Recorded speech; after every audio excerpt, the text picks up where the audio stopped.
하나님 말씀은 요한복음 11장 28절입니다. 요한복음 11장 28절로 44절까지 봉독하겠습니다.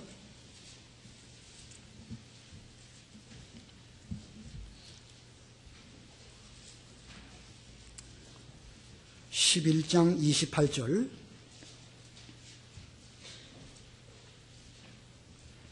이 말을 하고 마르다는 돌아가서 자기 자매 마리아를 불러 가만히 말하기를 선생님께서 오셔서 너를 부르신다 하니 그 여자가 그 말을 듣자마자 급히 일어나 그분께로 갔다. 예수께서는 아직 마을에 들어오지 않으시고 마르다가 그분을 맞이하던 곳에 여전히 계셨다.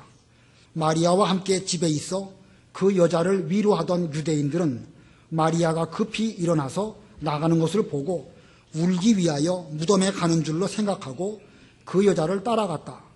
마리아가 예수께서 계신 곳에 가서 뵙고 그 발 앞에 엎드려 말하기를 주님, 주께서 여기 계셨더라면 제 오라버니가 죽지 않았을 것입니다 하니 예수께서 마리아도 울고 함께 온 유대인들도 우는 것을 보시고 심령이 비통하여 괴로워하시고 예수께서 말씀하시기를 그를 어디에 두었느냐 하시니 그들이 대답하기를 주님 와서 보소서 하였다.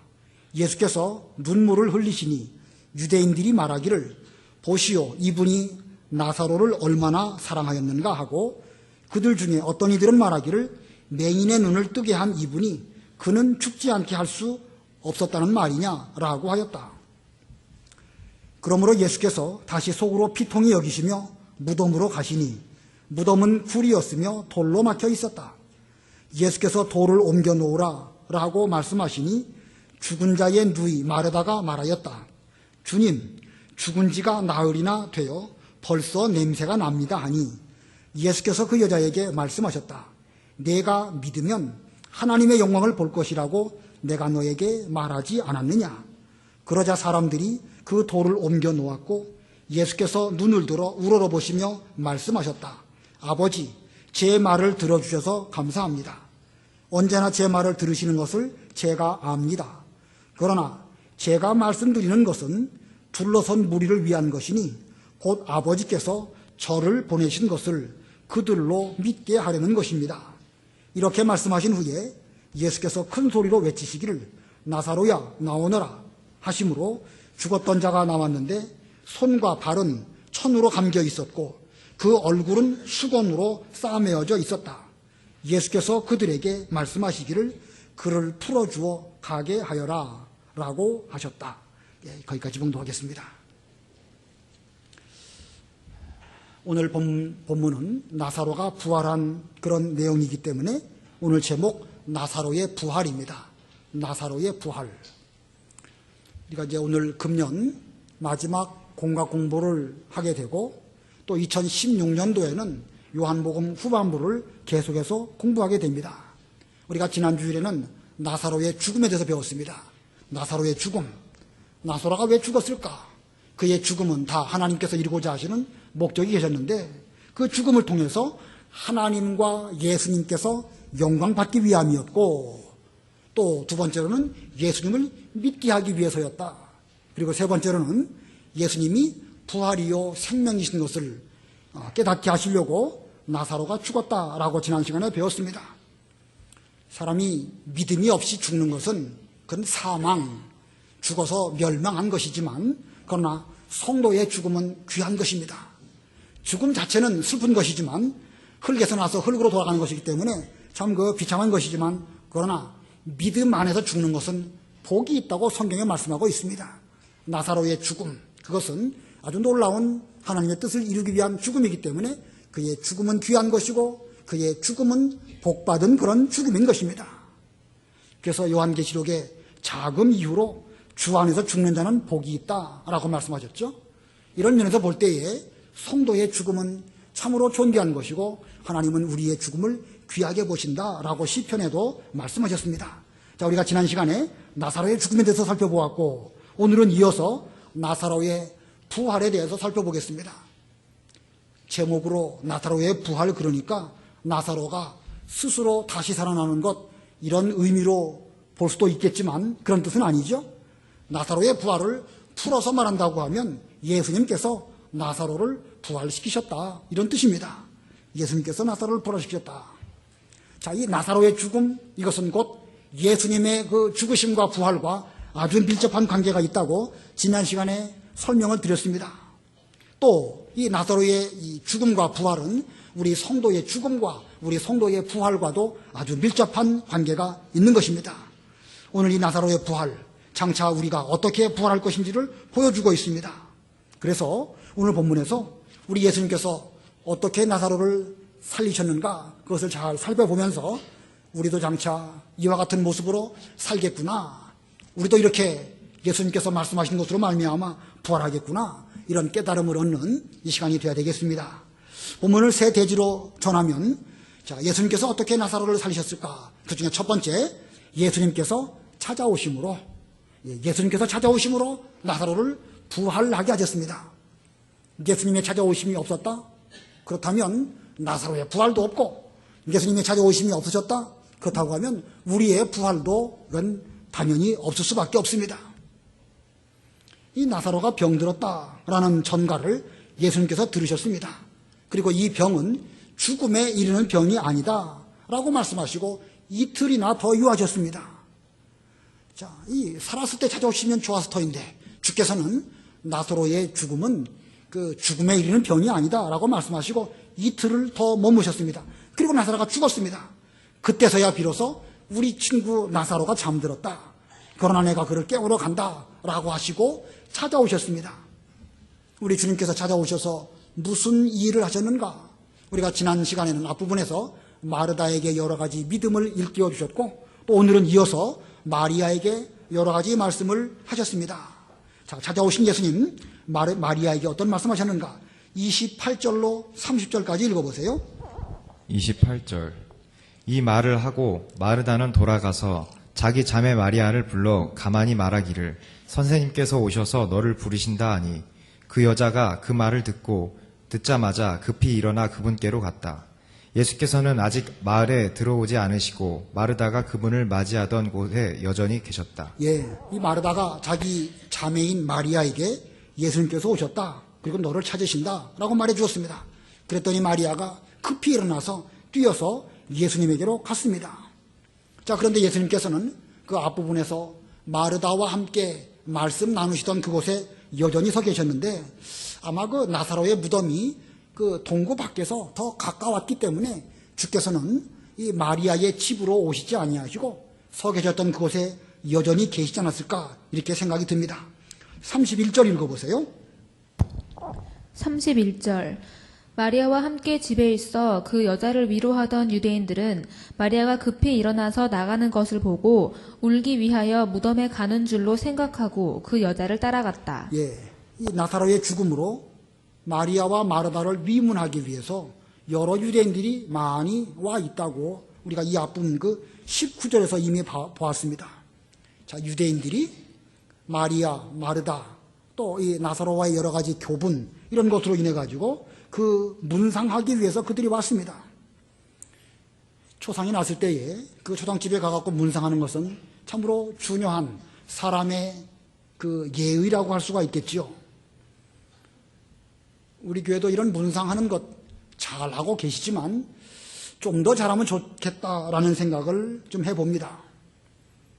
나에게 문상 오면, 우리 집안에 누군가 돌아갔을 때에 나에게 문상 오면 나도 간다, 그렇게 거래로 하면 그거 옳지 못하지요. 세상에서도 그렇게 안 합니다. 세상에서도 그렇게 안 하니까 우리는 그런 식으로 하지 말고, 우리는 내가 먼저 상대방에게 가서 좀 잘 위문하고 위로해 줌으로 우리 교회가 좀 그런 면으로도 좀 따뜻한 이런 교회가 되도록 해야 될 것입니다. 우리 문상하는 이 일, 이것부터 좀 먼저 고치고 이것부터 우리가 좀 잘해서 교회의 여러 가지 분위기를 좀 바꿀 필요가 있지 않을까 생각이 듭니다. 여러분이 못한다는 건 아니에요. 그러나 그 작은 교회, 작은 규모의 교회에 비교해 볼 때에, 작은 교회는 작다 보니까 어떤 그 초상이 나거나 그러면 온 교회가 다 함께 슬퍼하고 함께 위문하고 여러 가지를 잘 위문해 줍니다. 우리는 교회가 뭐 큰 교회는 아니지만 그래도 작은 교회는 아니다 보니까 여러 가지 어려운 점이 있기는 있죠. 어려운 점이 있긴 있지만 그렇다고 해서 우리가 아는 사람에게만 간다 이러시지 말고 좀 교제의 폭을 더 넓히고 모든 성도에 대해서 내가 함께 좀 동참하고 위로해야 되겠다 이런 마음으로 하는 것이 그게 올바른 태도입니다. 자, 여기 마리아를 위문하기 위해서 온 여러 사람들이 이 마리아가 밖에 나가는 걸 보면서 저가 지금 울기 위해서 가는구나 이렇게 생각하고 그 여자를 따라갔습니다. 본문 32절 읽어보세요. 32절. 마리아가 예수께서 계신 곳에 가서 뵙고 그 발 앞에 엎드려 말하기를 주님, 주께서 여기 계셨더라면 제 오라버니가 죽지 않았을 것입니다 하니. 마리아가 예수님을 만나가지고 그 발 앞에 엎드려 말했다. 그 발 앞에 엎드려서 말했다. 이 마리아의 특징입니다. 누가복음 10장에서도 주님 발 앞에 앉아서 주님의 말씀을 들었던 마리아이고 본문에서도 예수님의 발 앞에 엎드려서 말씀을 드렸습니다. 그리고 이제 다음 장에 가면 요한복음 12장에 가면 이 예수님의 그 발 앞에서 자기 머리털로 예수님의 발을 씻겨드리는 향유로 씻겨드리는 이런 행동을 이 마리아가 했습니다. 그래서 이 마리아의 별명이 예수님 발 앞에 여자다, 발 앞에 여인이다 이런 별명을 가지고 있습니다. 참 좋은 이름이죠. 주님 앞에 경배하는 마음으로 온유 겸손한 마음으로 예수님 앞에서 항상 그 발 앞에 꿇어서 말씀을 듣기도 하고 또 여러 가지 주께 말씀을 드리기도 하는 이런 마리아의 모습. 자, 그러니까 그가 뭐라고 말씀을 드렸는가? 주께서 여기 계셨더라면 제 오라버니가 죽지 않았겠습니다. 21절에 보면은요, 마르다도 같은 말을 했습니다. 마르다도 주님께서 여기에 베다니에 계셨더라면 나사로가 죽지 않았을 터인데 계시지 않음으로 인해서 우리 오라버니가 죽었습니다. 마리아도 그렇게 말했는데 본문에 마리아 역시도 같은 말을 하고 있습니다. 자, 이거 보면 예수님을 이들은 그리스도로 믿기는 믿지만 또 세상 끝날에 주님으로 말미암아 부활할 것을 믿기는 믿습니다. 그러면서도 주님께서 우리와 함께 계셨더라고 한다면 우리 식구 가운데 누구가 죽지 않았을 터인데 지금 당장 내 생각대로 안 된다고 해서 이 예수님에게 대해서 이랬으면 좋았을 텐데 저랬으면 좋았을 텐데 이런 모습이 곧 우리의 모습하고 다를 바가 없죠. 자, 우리는 좀 예수님 자체가 예수님 자신이 부활이고 생명인 줄을 알고 그렇게 좀 예수님을 영접하는 일은 우리가 되어야 될 것입니다.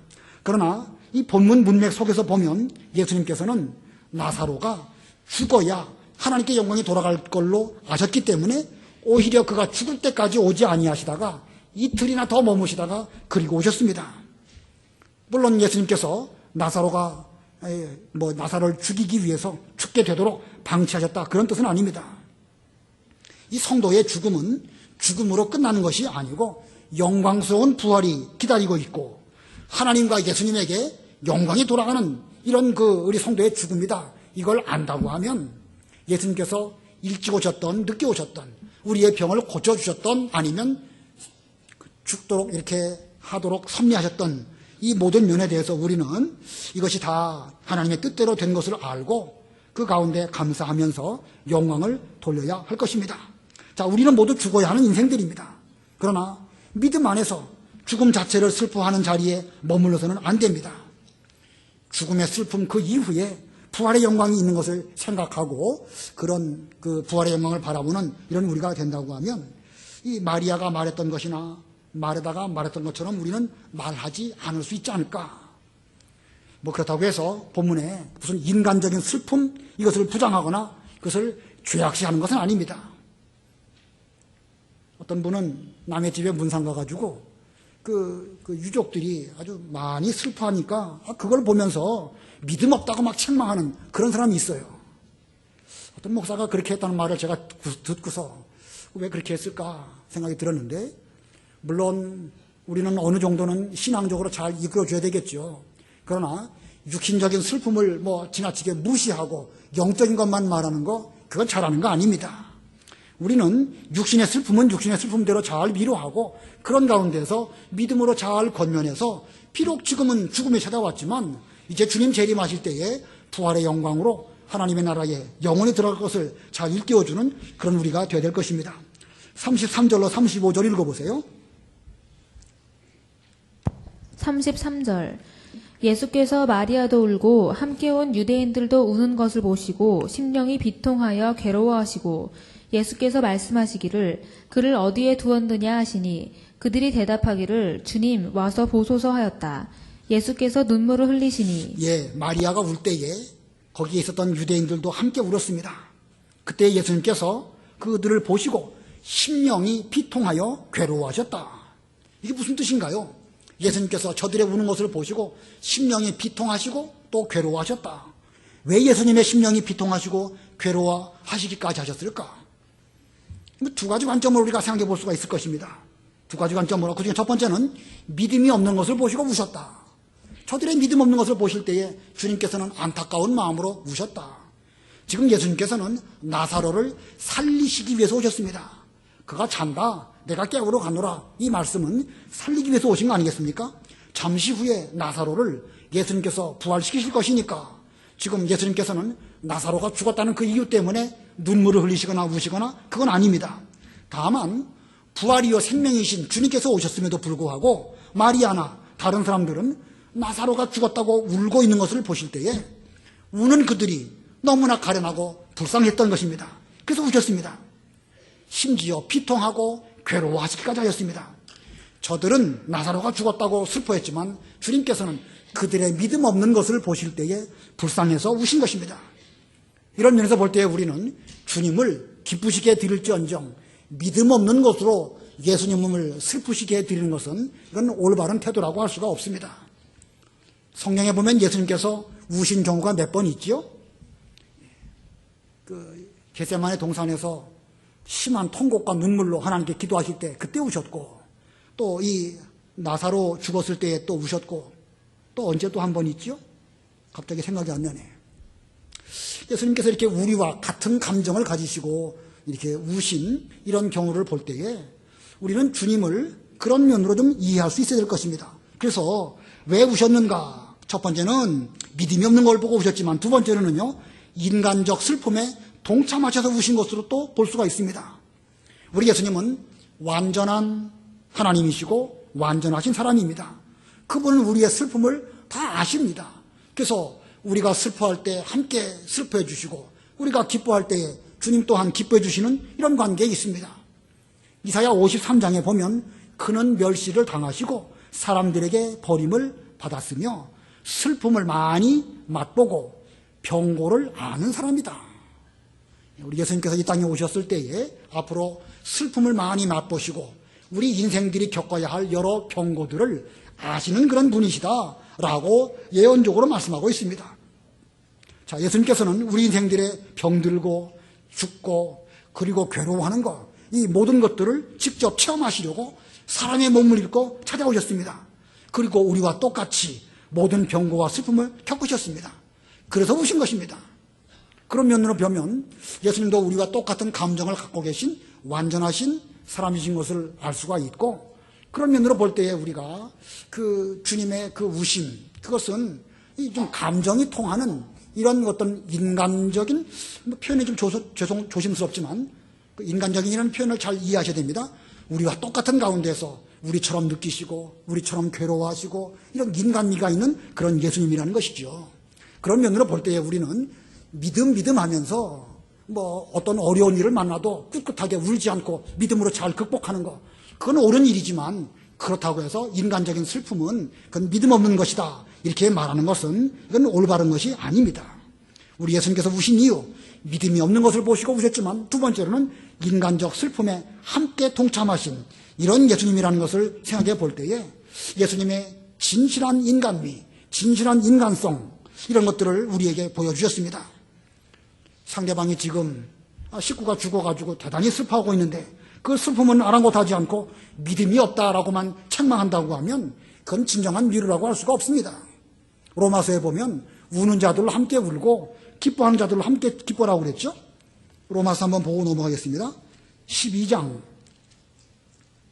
15절 16절 읽어보세요. 로마서 12장 15절. 기뻐하는 자들과 함께 기뻐하고 우는 자들과 함께 울어라. 서로 마음을 같이 하고. 예, 거기까지만. 그건 영적인 것만을 말하는 게 아니죠. 우리가 성경을 영적으로 해석해야 되겠지만 영적 하다가 육신적인 면, 진정한 인간적인 어떤 그런 면을 놓친다고 하면 우리는 그 현실감 없는 아주 신뢰가 높은 차원에서는 맞는지 모르겠지만 도무지 현실성 없는 이런 세계에 사는 것과 다를 바가 없습니다. 자, 이렇게 예수님께서는 믿음이 없는 것을 보시고도 우셨지만 인간적 슬픔에 함께 동참해 주시려고 함께 울어주신 그런 예수님. 그래서 우리들도 기뻐하는 자들로 함께 기뻐하고 우는 자들로 함께 우는, 그래서 서로 마음을 같이 하는 이런 교회가 되어야 우리 교회가 따뜻하고 포근한 이런 교회가 될 수가 있을 것입니다. 자, 예수님께서는 이렇게 마리아와 함께 우시고 그리고 또 나사로의 무덤까지 찾아가셨습니다. 자, 예수님께서 찾아오시기는 찾아오셨는데 어디까지 찾아오셨다? 무덤까지 찾아오셨다. 나사로의 무덤까지 찾아가셨다. 물론 예수님께서는 전지전능하시기 때문에 굳이 무덤까지 안 가셔도 됩니다. 그러나 주님께서 무덤에까지 찾아오셨다? 이거 상당히 중요한 교훈을 우리에게 주고 있습니다. 예수님께서 이 세상에 찾아오신 이유는 결국은 자기를 십자가에 못 박으시고 그리고 무덤에 장사 지내시기까지 하시려고 우리에게 찾아오신 것이고, 또 그와 같은 것을 보여주시기 위해서 나사로의 무덤에까지 주께서 찾아가셨습니다. 자, 이와 같은 예수님의 무덤까지 찾아가신 이 진리를 깨닫지 못한 그 사람들은 예수님께서 얼마나 나사로를 사랑하셨는가, 저가 소경을 낫게 하셨는데 만약에 여기 계셨다고 하면 병든 나사로를 왜 살리지 못하였는가, 이렇게 말하였습니다. 맞는 말이지만 그 유대인들의 이와 같은 말은 그 예수님의 깊은 신앙의 차원에 이르지 못하고 겉으로 드러난 것만 가지고 말한 것뿐입니다. 우리는 여기서 예수님께서 이 나사로를 살리시기 위해서 찾아오셨는데 이 두 가지 면을 발견하게 됩니다. 함께 슬퍼해 주시기 위해서 찾아오셨고, 그리고 두 번째로는 무덤에까지 찾아오셨다. 그래서 우리의 인간의 모든 고통을 자신의 몸으로 체휼을 하셨고 십자가에 죽으시고 또 장사 지내심으로 말미암아 우리 인간들이, 우리 성도들이 이렇게 그 죽음과 또 이 음부의 모든 일들까지도 우리 주님께서 체휼하신 예수님이시다. 자, 이 얼마나 감사합니까? 이런 주님의 찾아오심이 있었기 때문에 우리의 부활도 가능했던 것입니다. 두 번째 대지입니다. 예수님께서 어떻게 나사로를 살리셨는가? 두 번째는 믿고 순종하게 하심으로 나사로를 살리셨습니다. 믿고 순종하게 하심으로. 믿지도 않고 순종도 없었다. 그러면 나사로의 부활은 없을 것입니다. 예수님께서 우리에게 사람의 몸을 입고 찾아오셨는데 그런 예수님의 찾아오심에 대해서 우리가 믿고 순종이 없었다. 그렇다고 하면 우리의 부활도 없는 것입니다. 자, 예수님께서 베다니로 오셔서 마르다와 마리아와 함께 슬퍼하셨습니다. 그러나 예수님의 방문은 단순히 육신적인 조문, 육신적인 어떤 위로, 이런 것만으로 오신 것이 아닙니다. 우리 예수님께서는 인간이 겪어야 할 죽음을 통하여 마침내 부활에 이르시고 또 이를 통해서 부활에 관한 확실한 믿음을 우리들에게 심어주시려고 찾아오신 것입니다. 자, 그러기 위해서는 우리에게 먼저 믿음이 있어야 됩니다. 우리가 앞부분에서 마르다나 마리아의 대화를 통해서 볼 때에 그들에게는 어느 정도 믿음이 있습니다. 믿음이 있지만 그러나 순종하는 면에는 혹은 좀 더 깊은 그 믿음에까지는 아직 이르지 못하고 있습니다. 그래서 이제 주님께서 그들로 하여금 좀 더 확실히 믿고 좀 더 순종하도록 일깨워 주시려고 말씀하십니다. 본문 38절 39절 우리 다 같이 합동하겠습니다. 38절 39절 시작. 그러므로 예수께서 다시 속으로 비통히 여기시며 무덤으로 가시니 무덤은 굴이었으며 돌로 막혀 있었다. 예수께서 돌을 옮겨 놓아라 라고 말씀하시니 죽은 자의 누이 마르다가 말하였다. 주님, 죽은 지가 나흘이나 되어 벌써 냄새가 납니다 하니. 자, 돌을 옮겨 놓아라. 예수님의 명령입니다. 그러나 마르다는 뭐라고 말하죠? 주님, 이미 죽은 지가 나흘이나 되어가지고 냄새가 납니다. 냄새나는 시체를 뭐하러 보시려고 그러십니까? 이 마르다의 생각에는 너무 늦었습니다. 이제 소용도 없습니다. 썩어서 냄새가 나는데 무엇하려고 시체를 보시려고 하십니까? 이런 뜻으로 주님 죽은 지가 나흘입니다. 냄새납니다. 이렇게 말하고 있습니다. 그러나 부활이요 생명이신 예수님께 대해서 죽은 지 나흘 되든지 죽은 지 3년이 되든지 3,000년이 되든지 그건 문제가 되지 않습니다. 자, 예수님께서 하시는 부활에는 어떤 조건도 거기에는 있을 수가 없습니다. 뭐 시체가 썩어서 냄새가 나든지 매장을 했든지 화장을 했든지 그것은 어떤 것도 문제가 되지 않습니다. 사실 부활에 관한 믿음이 분명하지 못하니까 뭐 시체에 대해서 이러쿵 저러쿵 어떻게 장례를 치러야 되나 여러 가지 말들이 많지만 그것은 그 어떤 것들도 문제가 되지 않는 것입니다. 물론 그렇다고 해서 우리가 죽은 자에 대한 인간의 예법대로 장례를 잘 치러드리는 거 그게 죄라는 건 아니에요. 성경에도 보면은요 장례를 잘 치러드리는 그런 경우가 상당히 많이 있습니다. 아브라함이 자기 사랑하는 아내 사라가 죽었을 때에 그 막벨라 굴을 큰 돈을 들여서 사고 크게 통곡하고 울었다 그런 말씀이 있죠. 얼마나 그 슬픈 일입니까? 자기 아내가 죽었으니까 통곡하고 장례를 잘 치러드린 믿음의 조상 아브라함을 볼 때에 우리도 그렇게 하는 것이 마땅한 것입니다. 야곱이 죽었을 때는 어떻게 했죠? 야곱이 애굽에서 죽었습니다. 그리고 그 아들 요셉이 애굽의 총리였는데 애굽의 예법대로 40일 동안 그 몸에 방부제 향료를 집어넣고 70일 동안 울었어요. 뭐 애굽에 그런 그 통곡이 없다고 그러지 않았습니까? 이거 보면 애굽에 갔을 때는 또 애굽의 여러 가지 그 장례 법대로 장례를 잘 치러 주었습니다. 사울왕 죽었을 때 어떻게 했죠? 사울왕 죽으니까 길르앗 야베스 사람들이 그 사울의 시체와 아들의 시체를 가져다가 어떻게 했죠? 한번 찾아보겠습니다. 사무엘 상이든가 하든가 사무엘상 31장 13절 읽어보세요. 사무엘상 31장 13절 그들이 뼈를 가져다가 야베스의 에셀나무 아래 묻고 7일 동안 금식하였다. 예, 뼈를 가져다가 그 앞에 뼈는 불살았단 말 12절 한번 읽어보세요. 12절 모든 용사가 일어나 밤새도록 가서 사울의 시체와 그 아들들의 시체를 벳산 성벽에서 가져다가 야베스로 와서 거기서 그것들을 불사르고 그들의 뼈를 가져다가 야베스의 에셀나무 아래 묻고 7일 동안 금식하였다. 자, 이거 보니까 사울에 대한 장례는 화장을 했고 그리고 또 수목장 했죠. 에셀 나무 아래 묻고 7일 동안 금식했다. 다윗은 이 소식을 듣고 이렇게 사울을 잘 장례해 준 사람들을 축복했습니다. 사무엘하 2장 4절 5절 읽어보세요. 사무엘하 2장 4절 유다 사람들이 와서 거기서 다윗에게 기름을 부어 유다 왕으로 삼았다. 어떤 사람들이 다윗에게 보고하기를 사울을 장사한 사람들은 길르앗 야베스 사람들입니다라고 하니 다윗이 길르앗 야베스 사람들에게 전령을 보내어 말하였다. 너희가 너희 주 사울에게 이러한 호의를 베풀어 그를 장사했으니 너희가 여호와께 복받기를 원한다. 예, 여호와께 복받기를 원한다. 장례를 잘 치러주는 것은 복받을 만한 일입니다. 비록 사울이라 할지라도. 그렇기 때문에 우리는 이 장례 예식에 대해서 좀 많이 생각을 해봐야 되는데 죄는 짓지 말아야 되겠지만 그렇다고 해서 장례를 잘 해주는 것 그 자체를 우리는 죄악시하면 안 됩니다. 다만 우상 숭배, 죽은 자 숭배 그런 것으로 죄를 범하지는 않아야 됩니다. 그래서 죽은 자에게 경배한다든지 뭐 죽은 자를 위해서 음식을 차려 놓는다든지 또는 죽음 자체를 기념한다든지 죽은 사람을 위해서 무슨 물질을 쓴다든지 이런 것들은 성경이 금하고 있습니다. 그런 것은 하지 말아야 되겠지만 그러나 다른 면에서 죽은 자를 잘 장례해 주는 것은 좋은 것입니다. 자, 이 죽은 지 나흘이 되어서 냄새가 납니다. 상관이 없습니다. 예수님의 부활의 조건에는 그 어떤 것들도 상관이 없는 것입니다. 믿고 순종하기만 하면 주님의 능력이 나타나는 것입니다. 자, 그래서 믿고 순종해야 되는데 아직도 바른 믿음에 이르지 못한 마르다는 예수님께 이렇게 냄새가 납니다. 이렇게 말했는데 그때 주님께서 뭐라고 말씀하셨는가? 40절 읽어보세요. 40절 예수께서 그 여자에게 말씀하셨다. 내가 믿으면 하나님의 영광을 볼 것이라고 내가 너에게 말하지 않았느냐. 예, 내가 믿으면 하나님의 영광을 볼 것이라고 말하지 않느냐. 바로 직전에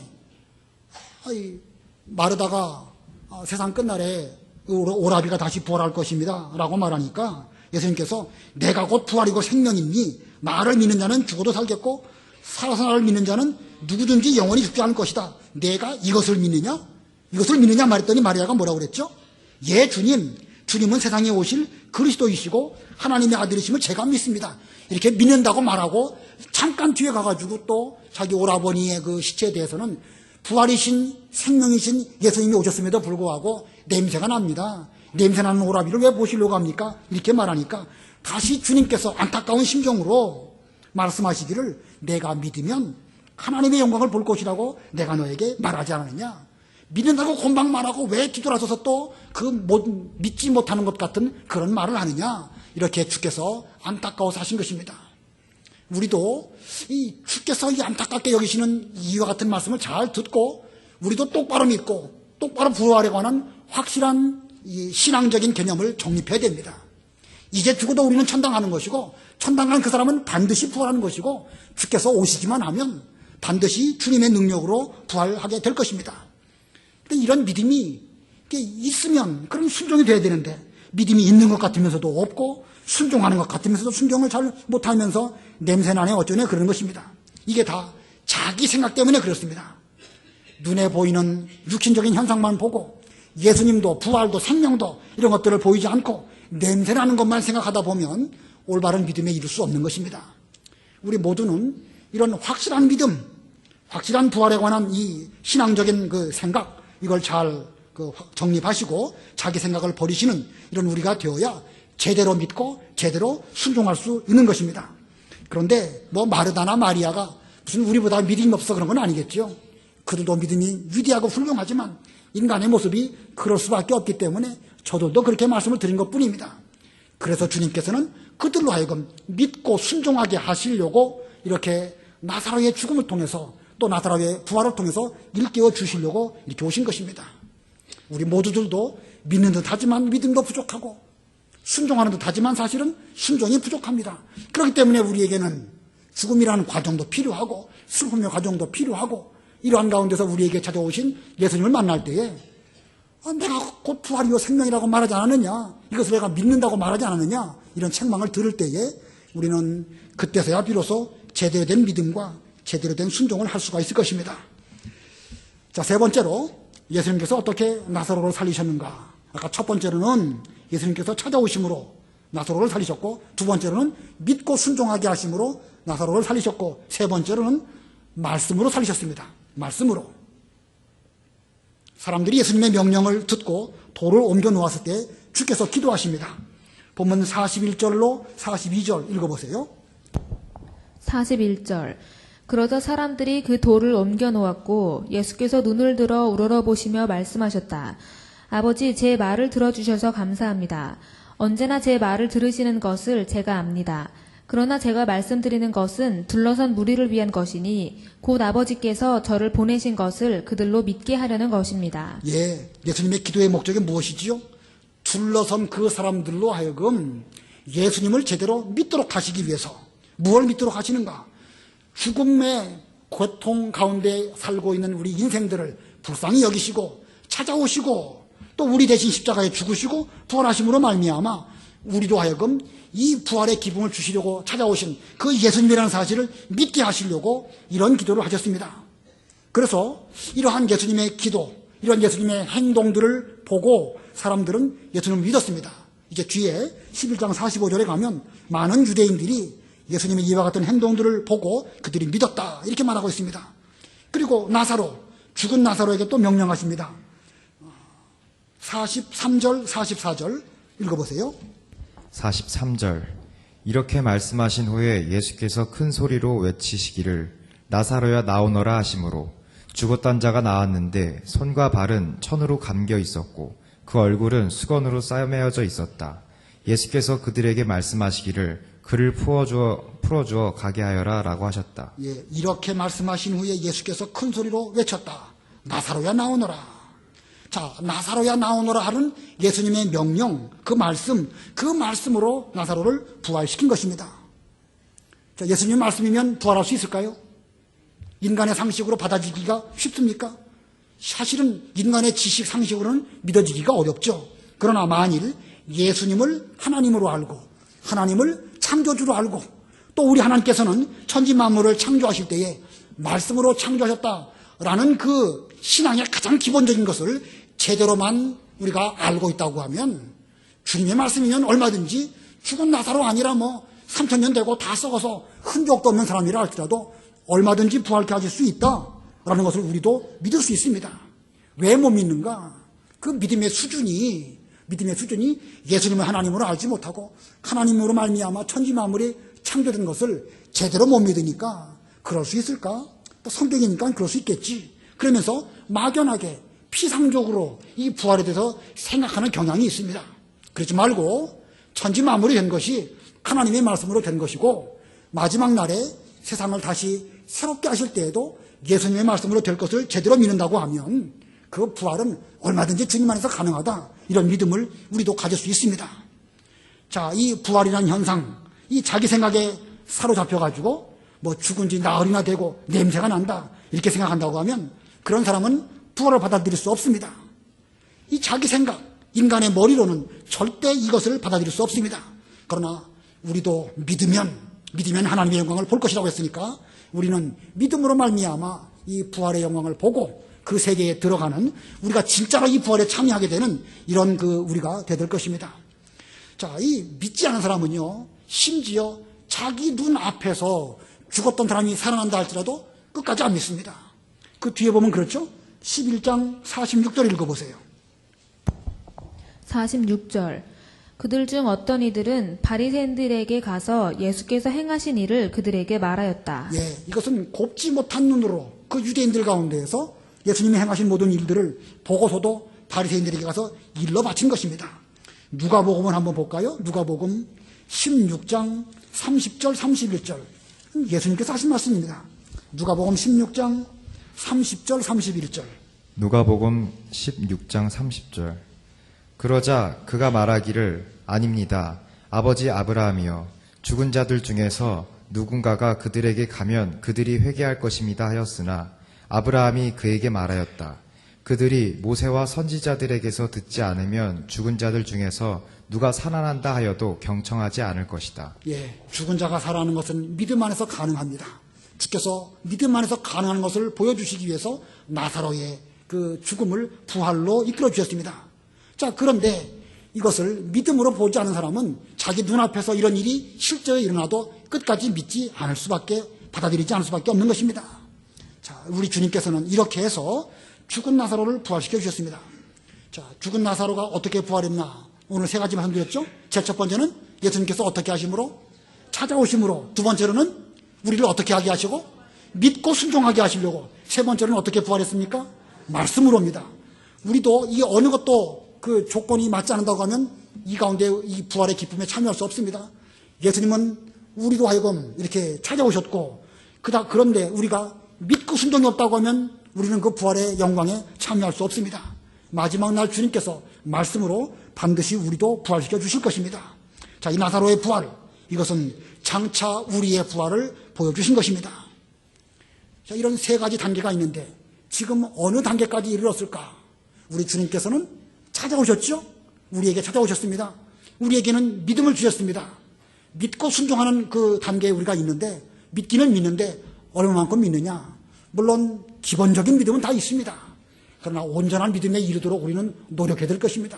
우리 주님께서는 마르다나 마리아의 믿음을 좀 온전한 믿음으로 나아가도록 하시려고 이 나사로의 죽음과 나사로의 부활을 이렇게 사용하셨으니까 우리도 이 본문의 말씀을 보면서 우리의 믿음, 우리의 순종 어느 정도일까지일까 좀 살펴보는 우리들이 되어야 되겠고, 마지막 날 예수님의 말씀으로 부활한다, 이 원칙을 잘 아시고 그대로 믿고 그대로 받아들이시는 여러분들이 되어야 됩니다. 자, 오늘 본문에 이 부활한 나사로는요 아직까지 신령한 몸은 아니에요. 예수님께서 부활하신 그 상태, 그 신령한 몸은 아닙니다. 그래서 그 나사로는 얼마 있으면 다시 죽어야 되는 것이고, 또 그는 손과 발을 이 천으로 감겨 있기 때문에 이건 다른 사람이 풀어주어서 그로 하여금 걸어 다닐 수 있도록 해줘야 되는 것입니다. 그래서 예수님께서 그를 풀어주어 다니게 하라 이렇게 말씀하셨습니다. 어쩌면 지금 우리의 상태가 그와 같은 것입니다. 예수님을 믿기는 믿고 구원을 받기는 받았지만 아직까지 신령한 몸까지는 나아가지 못했습니다. 이제 예수님 재림하시면 우리는 온전한 부활체를 입어서 신령한 몸으로 주님을 만나게 될 터인데, 그 전까지는 세상에 우리 육신을 어떤 얼매이는 수건 이런 것들을 다 벗어버리고 영적 자유를 누리면서 앞으로 오실 주님을 바라보는 믿음의 성도들이 다 되시기를 바랍니다. 기도하겠습니다.